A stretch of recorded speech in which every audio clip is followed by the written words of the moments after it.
He is Jalen Rose. I'm David Jacoby. We are Jalen Jacoby. What is it that we do? Give the people what they want.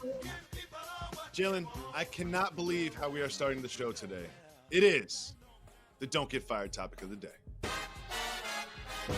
And now, the Don't Get Fired topic of the day. This morning, the President of the United States tweeted this about NASCAR. He criticized NASCAR driver Bubba Wallace and said the noose that he found in his garage was a hoax. However, it was very much a noose. The FBI investigated and said it was not a hate crime against Wallace because the noose had already been there for months. And then at the end, he went on to say that NASCAR banning the Confederate flag is the reason that they're down in ratings. NASCAR has since said, no, that's not true. We are up in ratings. Jalen, what do you make of all of this? How about I tie a proverbial noose around this topic, David Jacoby? I am not surprised at all. And you just used a couple of coded terms that took place in that tweet that has been a messaging that has taken place for the last handful of years. This is why in November 2016, I said players in the NBA and the NFL, when they won the Super Bowl or the championship, would not be attending the White House with 45 as the host because of this divisive mentality and approach. It was not a hoax. I've heard that term before. Oh, okay, about the coronavirus. Ratings are down in NASCAR. I heard that before. That's when Colin Kaepernick took a knee. And that was the overtone that the mainstream America in a lot of ways was able to foster. Well, if he plays, people won't support. Now you graduate 4 years. A lot of people that felt like that then don't necessarily feel like that now. And those that do and still follow this rhetoric of this segregational conversation that our commander and tweets continue to put into the atmosphere. Bubba Wallace was the one that was done unjust. Why are you trying to spin it like the drivers that stood behind him for his equal rights were doing him a favor, Jacoby? We've come so far, but yet we have so far to go. A noose being in the workplace of a black man, whether it was put there the day before he got there or months before he got there, is offensive and it is racist and it is not a hoax. It's that plain and simple to me. It is now time for some broken news. To everyone else, it's breaking news. To Jalen and Jacoby listeners, it's broken news. Well, now it seems like everyone wants to change the name of the Washington football team. Ron Rivera said it would be awesome if they got it done before the season start. And now owners of the minority stake in the franchise say they want out. They've contacted investment bankers to try to sell their stake in the team because they do not want to work with Daniel Snyder. Jalen, what does it tell you about Daniel Snyder's leadership of this organization? It tells me what I've been saying for the longest. When fiscal pressure interferes with your racism, then all of a sudden your decisions change. And we're seeing Confederate statues being taken down. We're seeing so many legislations being passed and so many letters in corporate America being acknowledged that they need to be more diverse. This was a gentleman that went on wax and said he would, quote, never change the name. And then all of a sudden a pandemic comes and you look down at $680 billion worth of sponsors don't necessarily want to patronize your product. And then another 40% of your investors are talking about divesting.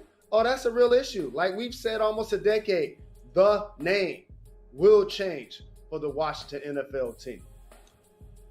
We know the name is going to change for the Washington NFL team, and Dwayne Haskins over the weekend tweeted just an idea. He said, why don't we call it the Washington Red Tails, which I thought was interesting, and anyone who's familiar with their history knows that that was a very prominent group of black fighters. And we even went ahead and made a logo just to see what it would look like. You know, all right, Washington Red Tails, no big deal. I have an idea, Jalen, and this is one that's also been thrown out there. A team that I once played for, the Washington Generals. Someone else has thrown this out there. I played for the Generals. The people that own the Globetrotters band already said they'd be interested in selling it to the Generals, an established brand. Listen, the Redskins aren't making the playoffs, so it suits them right now. I'm just saying, it wouldn't be a bad idea. But not only are the Redskins, and I never say that word, I'm just saying it now because of what way we're talking about it. Not only are they having the reckoning, but there are other teams that are also going to have a similar look in the mirror. Take a look at these other professional sports teams. There are lots of college sports teams, but professional sports teams that are going to be next in line to change their mascot names. Washington, Cleveland, Atlanta, Kansas City, Chicago. Now, this is an incomplete list, but these are the sort of main ones that people find offensive. Jalen, how long do you think it'll take before all of those mascot names are changed? Soon as it starts to affect the bottom dollar. That's why, as enthusiastic as I am about the progress I feel that is being made in race relations and systematic oppression, I always fall back on acknowledging sometimes the most important color is green. And when those situations get affected with those teams, like in Washington, the name will change. Unfortunately, it's not going to be somebody saying, you know what, it's the right thing to do. Let's make it happen. If that was the case, it would have taken place already.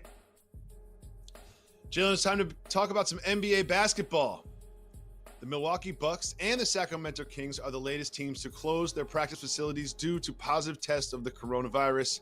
Jalen, what do you think about this latest development? I like the way the NBA seems to be going about this.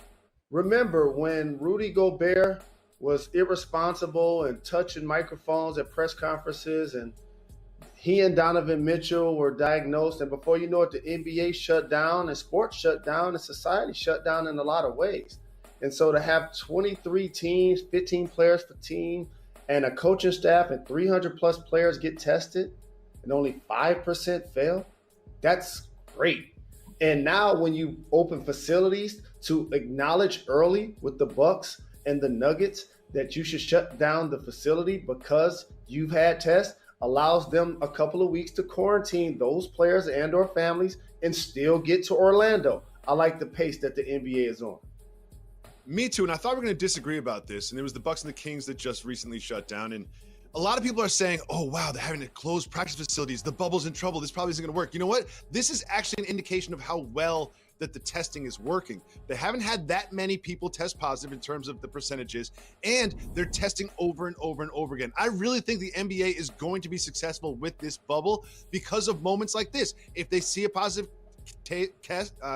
test, they handle it appropriately. I really think that the bubble system is going to work for the NBA, and I do not feel the same about MLB and the NFL.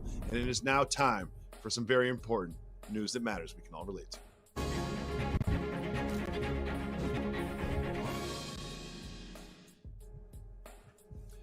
We've all been on Zoom calls for work and blue jeans and FaceTimes, and we've all made the mistake where we thought it was an audio call and we found out that it was a video call as well. Well, a man has offered his resignation, said he will resign because there's a video of himself showering during a council meeting while it was being live streamed to the public.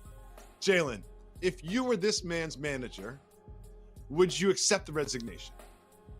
I would give him a second chance because in this climate of working from home, people have been doing a lot of things they wouldn't normally do. And there have been some issues with signals and connections. I think you have to be patient with this employee. And if he wants to come back to work after his coworkers have seen him naked, that's on him. Allow him to come back to get his gig. I would also say this, intent is very important. It was not his intention to live stream himself in the shower. If it was his intention, then I would accept the resignation. I want to show you two things. One, Cam Newton's outfit when he arrived in New England. Yeah. And two, what David Njoku said about his future with the Browns. Stay tuned. We're back in 2 minutes. Welcome back to Jalen Jacoby. A lot happened over the weekend, and here to tell us what to discuss is Jalen Rose, and keep it moving. If you want to discuss the topic, hit the brakes. Hey. If not, me, you, and Method Man jump in the minivan and keep it moving. First up, we have Cam Newton's arrival in New England. And hit the brakes. Let's take a look at Cam Newton's outfit upon his arrival in New England. He did not disappoint. He dressed up like one of my 4-year-old twin girls. Like, he's just, the outfits are so good. He looks just like one of my 4-year-olds, and he's killing it. I want to teach people some terms. That is not an outfit, Jacoby. What Cam wears are costumes. Fair. And he's going to do work this year with the Patriots. Well, maybe David Njoku will not be doing work with the Browns. Keep it moving or hit the brakes. I want to keep it moving for now. Maybe he can end up playing with Cam in New England. Bryson DeChambeau spent the weekend hitting bombs. Keep it moving or hit the brakes. We keep it moving for now. We keep it moving. We keep it moving. Joey Chestnut is the GOAT of a sport that a GOAT would be very good at. My man ate 75 hot dogs. Not just ate 75 hot dogs. In 10 minutes to set a record in the Nathan's Hot Dog Eating Contest. Is Joey Chestnut the GOAT of all GOATs? He's the GOAT of all GOATs at hot dog eating, but he's also a perfect example of anytime you want to criticize, crack jokes, or fat shame somebody and talk about how much they eat.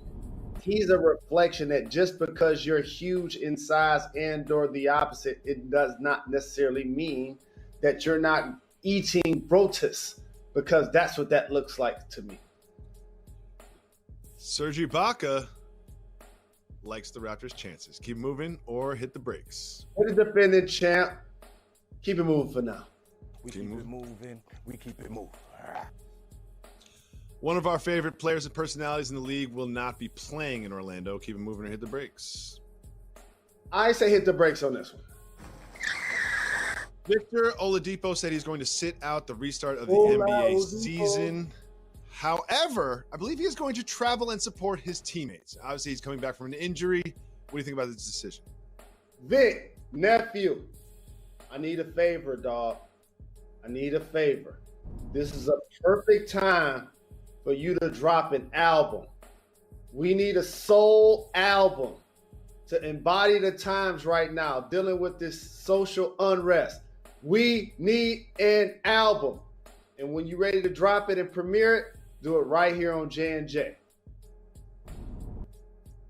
I feel like if you're a musician and you don't come out with an album after being in the house for 3 months in a row, then what are you really doing? Like, what were you really doing for the last 3 months? I'm putting on all musicians, all y'all better have an album ready for us soon. Finally, we have to wish a happy 2-decade birthday to one of the most exciting players I've ever seen, Zion Williamson. Keep moving or hit the brakes. Hit the brakes since we love Zion. Love Zion so much. You just put on images of Zion Williamson dunking on people and grabbing the ball out of people's hands, and it just makes everybody happy. Zion Williamson, I have no idea what the future holds for him, but right now is just so exciting to watch play basketball. He's a physical freak of nature. His height with that bulk plus extraordinary explosiveness. And here's something that people always sleep about Zion with his build. He got a handle. Zion, remember Jalen told you, got a handle. Dunks off the left foot, dunks off the right foot, uses both hands. Can't wait to see him put in work in the ball. And you don't see any of this now because of his role on the Pelicans, but he passed at Duke. Like, he had some assists at Duke. I can't wait for him to unlock that in the NBA. Jalen, I am very concerned for one of our friends of the show, Jorge Masvidal. I will tell you why right after this in just 2 minutes. He got Welcome back to Jalen Jacoby. Jalen, friend of the show, my favorite fight in the UFC, Jorge Masvidal, has accepted the fight at the last second against Kamaru Usman. UFC 251 in Abu Dhabi. He is an underdog. Are you concerned about Masvidal? Usman, like all of these fighters, is a terrific warrior, gladiator. However, you know I'm rolling with our guy. He said on First Take, however, he needs to lose 20 pounds in the next handful of days. Big deal that comes with the sport. He also said he wanted to put his opponent on a stretcher. So I feels like he's confident, and this is our chance to go to Miami and party with him and celebrate the win. Yes. I can't wait to watch that fight. Jorge, we are with you. Make sure you listen to our podcast. We always has exclusive content on the podcast every day. Dan Le Batard and Highly Questionable is next. We'll be back tomorrow. You're far. Too kind.